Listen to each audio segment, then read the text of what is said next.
Hello, everyone. Welcome to the Elevate Your Wealth Today pod. I'm Jenna Biancavilla, your host, and with me today is the extraordinary Shyla Bassi, my co-host. Shyla, what's going on in your world today? Oh my goodness, Jenna. I just got done writing a blog post. And it's so special to me because my father is preparing for retirement and was taking this time to write an article about what that experience has been like, helping him navigate to make the decision, but being on the side of this has been very emotional for him. And so I just recently put some thoughts together because I know it can be really helpful for other parents who are navigating this, but truly their children and helping their parents get to this next level. So that's what I'm navigating through right now, is supporting my father and preparing for retirement.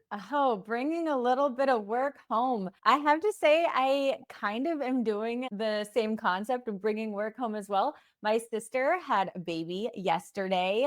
So this is my first nephew or niece, but first nephew. And I'm already thinking about do we need to set up a 529 plan? Should we get a college savings account going? So I'm such a nerd. They're still in the hospital right now. So I don't think I can ask them for a social security number to open up an account quite yet. More time. But we'll get that compound interest going soon. Definitely. All right. Well, our topic today is how to make sure you are stopping to smell the roses when it comes to gains in your financials and maybe just a little bit of life in general, because how often we just keep running past those roses and those small wins. So, Shyla, kick us off on this topic today of smelling the roses. Yeah, this one is special, Jenna, because it actually made me reflect on the journey of life. And I'll never forget when someone shared some feedback with me and said, Charlotte, you need to take the time to stop and smell the roses. And at the time, I didn't really know what that meant because I clearly was not doing it, right? Just achieving new levels of success, hitting new milestones, and not knowing what it meant to just pause and break and say, yes, I did that. I'm excited about it. And so when I think about how that correlates to people on their money journey, is a lot of times we can assume that it has to be a big milestone that you've achieved that you have to celebrate once you've hit that big thing, versus, man, if you've paid off a credit card, if you've started to increase your savings into your savings account, that's a major win and it deserves a celebration just as much as what a bigger milestone in someone's life might look like. And so I think just taking the pause, Jenna, no matter how big or small the financial goal, it's important to just celebrate it in the moment when it happens. I love this concept. And I'm such a nerd bookworm. I always have a book that's probably relevant to the topics. And so today, I think of this book from Dan Sullivan. It's called The Gap and the Gain. And the concept of this is stop and smell the roses. It is so often we set these big goals. Maybe the goal is I want my business or my commissions or whatever, if you're a salesperson, to hit this certain revenue number, or even maybe you want to try to get that bonus at work, whatever that number is. Instead of hitting 100% of that goal you set for your year, you hit 90% of the goal, and you were at 0 to start the year. So you went to 90, you didn't get to 100. And instead of focusing on that 90% progress that you made, we always focus on that 10% gap. We didn't hit the goal. We were 10% off from hitting the goal. The concept is focus on the gain, because you're going to be living a pretty sad life if you're just always focusing on the gap. I pulled a quote because I love this book. I think it's a great one. When you measure yourself against your gains instead of the gap, you always win. You're always making progress, and progress is what leads to happiness. Man, when I even just that's powerful. And truly I think about, right, they talk about the dopamine hit that our body receives, right, when we're achieving that level of success. And it's like that allows you to put yourself in a position to know you're winning, focusing on that specific part of the journey. And man, happiness, Jenna, let's chat about that and just how that can connect and impact people. Well, this is so neat. I was really into yoga. I was a yogi for a while, and I'll never forget the concept of everything really being about perspective. And so this gap in gains, smell the roses, focusing on the gains, the wins, it goes into perspective as well, which is kind of the key to happiness, is understanding that things aren't intrinsically happy or sad. One of the examples is just a sporting event, right? There's the red team and the blue team. And when the red team wins, the red team thinks it was a happy game and the blue team thinks it's a sad game. But really, the game was not happy nor sad. It's just how you perceive said game. And so isn't that such an important part of life, is changing your perspective to celebrate the wins, to stop and smell the roses, to focus on the gains, because that is that key to happiness. It is. And I think it's beautiful because it's not a destination, it's the journey. And I think just having that time to celebrate the wins, that's sustainable, right? That is sustainable because it allows you to continue those moments of celebration throughout your life and not just only focusing on what you didn't accomplish as you were preparing for your goals. Well, and there was that Princeton study, kind of bringing it back to money, and it was on money can't buy you happiness. And what they actually found when they did this study was up until a certain income, money can buy you happiness. And so the number adjusted for inflation, it's about $90,000 of household income. So between zero and $90,000, you're able to pay off that debt. You're able to start putting money in your 401k. You're able to make your mortgage payment and buy food. So that $90,000 of household income, up until that number, you are getting incrementally more happy when you earn more money. But the funny or peculiar thing about this study was, as you earned more money for your household, so if you have two earners, both people in your household, beyond the $90,000, you're not more happy. Now you're just buying different things. Instead of buying a Honda, maybe you're buying a Lexus, but you still are happy because you have a car to drive you to work. It doesn't make you more happy to have a nicer material on the seats of the car that you're driving. You're just happy that you got off the bus. Is the idea behind money buying you happiness. What are your thoughts on this topic, I Shep? have a few thoughts, and I've spoken with friends about this topic too, of money buying happiness. And I think it depends on the stage of where someone is. I think, like you said, that hitting up to that 90,000, or those who have far exceeded and into that six-figure earning, sometimes they're like, I want to earn more because there's something tangible that they want to get on the other side of that. And I think you hit the nail on the head there, that sometimes that tangible thing that they're looking to purchase doesn't necessarily bring happiness. It's just something that was they wanted to have. And so I think, to that point of, I think money can provide freedom. It can provide that peace of mind. But the level of happiness, that's dependent on what it's going to be used for, right? Once you start earning even more of it. So I think it depends on the person and where they are in their life. Well, and the material things aren't actually buying people happiness. They're giving their ego a little bit of a boost so they can showboat to their neighbors. And don't get me wrong, I have some luxury items like the best of them. I am not the shining example of don't buy material things. But if we're being honest, if no one else saw the things, wouldn't just keeping your money so you had financial security actually make you more happy? Having that security, Mhm. that freedom, not having to trade your time for money anymore and go to work if you don't want to, being able to vacation, have experiences more. So all marketing in America is just trying to convince us to part ways with our money and that we need that shiny object, we need to buy it. It takes some effort to say, my happiness is more important, to put that money in a place that's aligned with your values a little bit more. Yeah, and I think that conversation, more awareness has been brought to people's attention about that it's not about a status. It's about, how does life feel for you within your household? How does life feel for you within your family? And of course, whatever that circle of life looks like for someone. And it's not the tangible things. Many people are trying to build so that they have true freedom and peace, to be able to create the experiences that are most important to them. It's not always just a status symbol. And so it's great to just be able to have that conversation, because everyone thinks slightly different about, can money truly buy happiness? And it's pretty interesting, just the thoughts that people have around it. Well, and I think going back to our topic, it's perspective. It's Yeah. more about celebrating the mini wins along the journey instead of being so frustrated that you're not on track for that big what do they call it? BHAG, big, Yeah. hairy, audacious goal where you accidentally got a little off track because life happens and you had a pivot, and everyone has life happens events. We Yeah. have a client who had a goal to have $10 million in the bank account by the time she was 40. And she had this goal before she met us. When we sat down and made her financial plan, she was tracking. She's got like $6-7 million.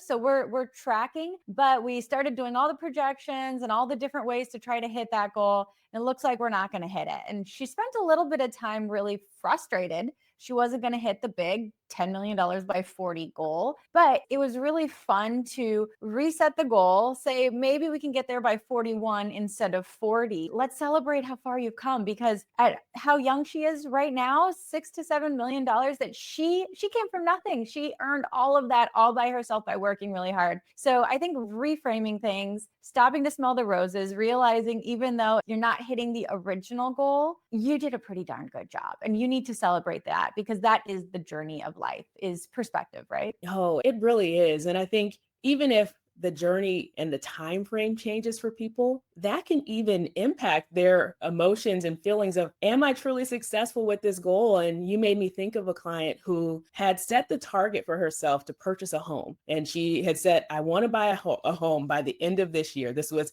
starting in 2024. And of course, there was a few things she needed to focus on: saving money for her down payment, preparing to complete and end her lease, but also saving money for some of the new furniture that she wanted to put into this new home. And, of course, we did some check-ins throughout 2024 and just learning, okay, how is the progress coming along in your savings journey? And as we got to mid-year, she's like, well, Shyla, life happened and I had to spend a big chunk of the money I saved. And she's like, I don't think it's going to be possible for me to buy a house this year. And she was really hard on herself. Like, I just don't think that this can happen for me. And I had to help her take a moment and say, you've saved nearly $15,000 in your savings account, and you're saying you haven't made progress and that this goal still can't happen. And so just in helping her take that time to reframe, you still can buy a house. It's just the time frame may change just slightly to help make sure that you're in a position to be a strong buyer. And she was still able to purchase a home at the beginning of this year, 2025, because she stayed true to her original plan and she didn't allow that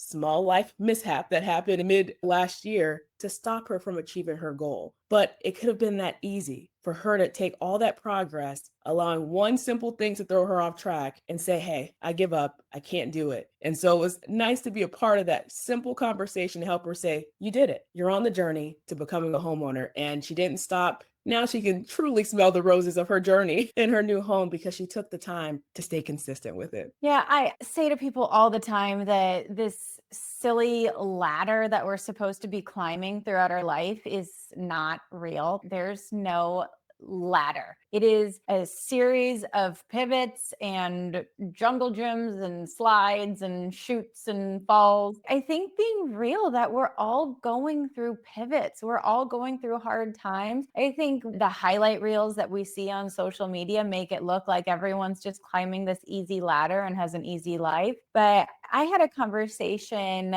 last week with a friend who he had a really good financial plan. Everything was tracking. He launched a business. He had all the retirement accounts and all the savings, and everything's going on track. And his little boy got diagnosed with cancer, and everything went out the window, pulled money out of the retirement plans and paid taxes on it because saving his little son's life is more important than anything else. All this other stuff that we thought we were doing. So we're not going up the ladder anymore. We're going sideways.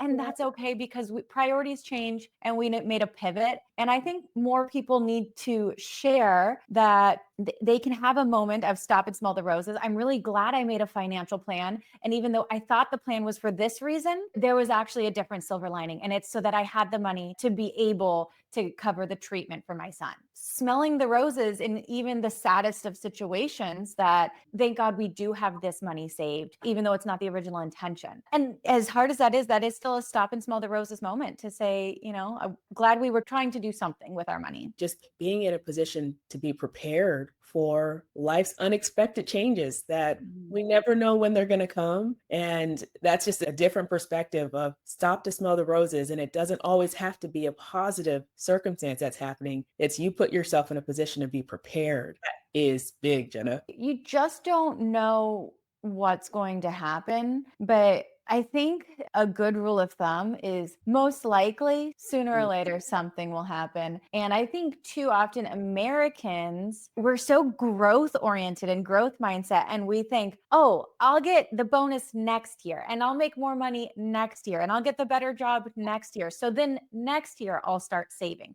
I can't do it this year, but next year, after I buy the car, pay off the credit cards, do the thing, renovate the house, whatever your thing is next year. And Mhm. next year, you might need the biggest pivot of your life. You don't know what's going to happen, but it's not going to be that easy ladder. And if you think it is, you're doing yourself a disservice. And I think that is America's downfall is we just think that it's going to be this easy upward graph and we're not prepared for the reality of the peaks and valleys that are about to come for our lives. Yeah, that's real. I think about a quote that comes to my mind all the time, and it's the secret to getting ahead is getting started. And that connects to, I would say, almost anything, right? That we want is the secret is you just got to get started. And, especially as you mentioned, social media, and that can really impact how people envision their success or how they're measuring their success. And I remember someone telling me, and it's really common, comparison is the thief of joy. Mm. And when I think about our conversation on happiness, sometimes that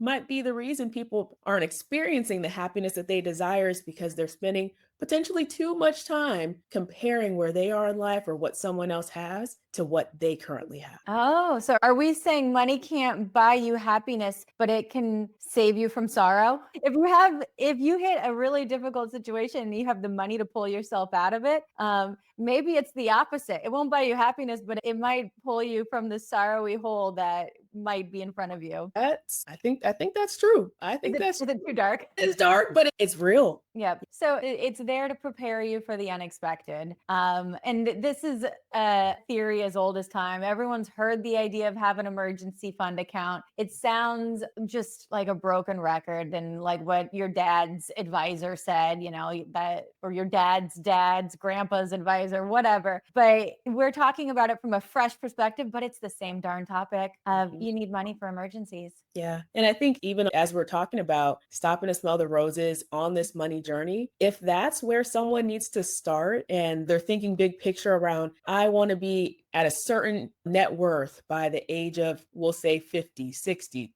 25, wherever they are in their financial journey, having that emergency savings, that's the foundation of a good place to start. And if you're aiming for 3 to 6 months and now you've already started and you've saved up a month, of unexpected expenses, that's huge. Celebrate that because it's going to help you get to that next level of saving for the next month. And I think even no matter what the goal is, Jenna, breaking it down even that simply can help people stop and smell the roses. Having those milestone check-ins along the way, no matter how big or small the goal is. Yeah. And it seems like, oh, this is just a problem for young people or people with tiny salaries that are just getting started in their careers. But how often do we see, I hate to say this, but the medical profession's pretty notorious for, these doctors with $500,000 salaries. They've got some money locked away in their house and in their 401k, which they don't really have access to because it's through the hospital that they work at. And they've got nothing in emergency. They're spending